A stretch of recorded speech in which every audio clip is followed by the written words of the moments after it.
de Saqqara, au sud du Caire. Forces russes et ukrainiennes s'affrontent au cœur de Donetsk, alors que les dirigeants européens sont réunis à Bruxelles pour discuter notamment d'un nouveau paquet de sanctions contre la Russie.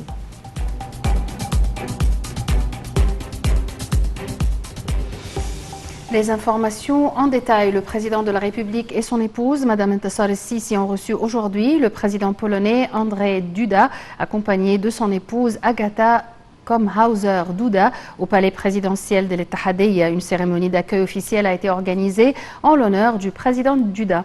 Le président Sisi a souligné l'importance de la visite du président polonais en Égypte, confirmant qu'elle reflète l'importance des relations bilatérales et la volonté des deux parties de les renforcer. Les deux leaders ont assisté à la signature d'un certain nombre d'accords de coopération et de mémorandums d'entente dans divers domaines, un compte rendu.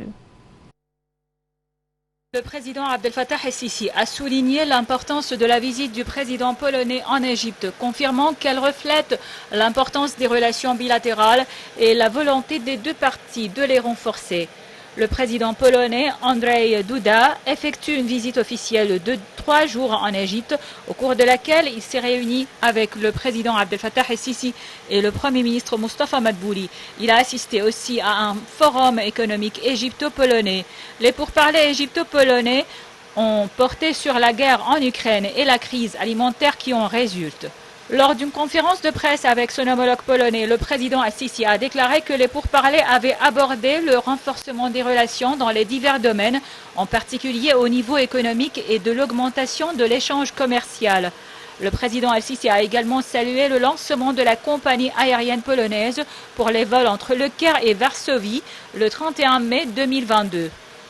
Le président el-Sisi a aussi indiqué qu'il avait discuté avec son homologue polonais des développements de la crise du barrage éthiopien de la Renaissance et les efforts déployés par l'Égypte depuis une décennie pour parvenir à un accord équitable. El-Sisi a mis l'accent sur la nécessité de parvenir à un accord qui garantit les droits de l'Égypte en matière d'eau et la réalisation du développement pour le peuple éthiopien.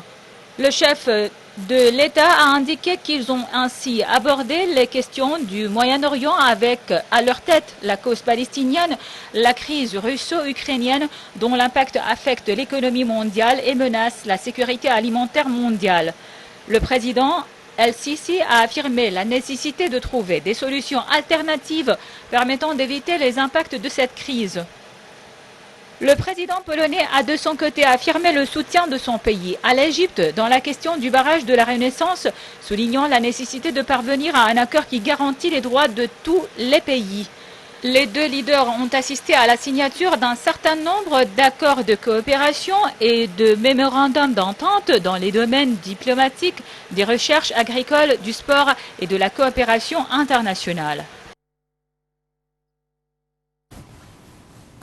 L'Égypte a dévoilé aujourd'hui la découverte d'une cache renfermant de 150 sarcophages et 150 statues de bronze dans la nécropole de Saqqara, au sud du Caire, la dernière d'une série de découvertes marquantes dans la région. Le site de Saqqara, à un peu plus de 15 km au sud des célèbres pyramides du plateau de Gizeh, est classé au patrimoine mondial de l'UNESCO. Il est surtout connu pour la célèbre pyramide à degrés du pharaon Djeser. Des images commentées par Ilham Hussein. Parmi les 150 statues découvertes dans la cache figure une de l'architecte, également vizir et médecin, inventeur de la construction en pierre de taille, Imhotep, qui a été déifié, a révolutionné l'architecture dans le monde antique, a déclaré lundi à la presse Mustafa Waziri, directeur du Conseil suprême des Antiquités.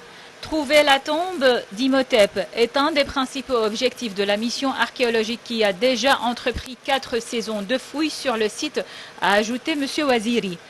Outre la statue d'Imhotep, d'autres en bronze représentant les divinités du panthéon égyptien, Osiris, Isis, Hathor, Amon, Min, Nefertum et Anubis, ont été mises au jour, a indiqué le ministère du Tourisme et des Antiquités dans un communiqué. et 250 sarcophages en bois renfermant des momies datant du 5e siècle avant Jésus-Christ ont également été découverts, a ajouté M. Ouaziri. Dans l'un d'eux, un papyrus intact et scellé trouvé par les archéologues a été immédiatement transféré au laboratoire du musée égyptien de la place Tahrir au Caire pour y être restauré et analysé.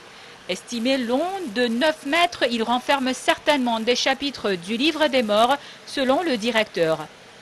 M. Ouaziri a indiqué que les sarcophages seraient déplacés vers le nouveau grand musée égyptien près du plateau de Giza, que les autorités égyptiennes espèrent inaugurer cette année après de multiples retards. En janvier 2021, l'Égypte avait déjà dévoilé de nouveaux trésors archéologiques à Saqqara, dont une cinquantaine de sarcophages du Nouvel Empire vieux de plus de 3000 ans, les autorités assurant qu'ils permettaient de réécrire l'histoire de cette période. Le site de Saqqara, à un peu plus de 15 km au sud des célèbres pyramides du plateau de Giza, est placé au patrimoine mondial de l'UNESCO et est connu pour la célèbre pyramide à degrés du pharaon Djeser. Ce monument, construit vers 2700 avant Jésus-Christ par l'architecte Imhotep, est considéré comme l'un des plus anciens à la surface du globe. Forces russes et ukrainiennes s'affrontent toujours au cœur de Severodonetsk, selon le gouverneur de cette région de l'Est de l'Ukraine. Le président Volodymyr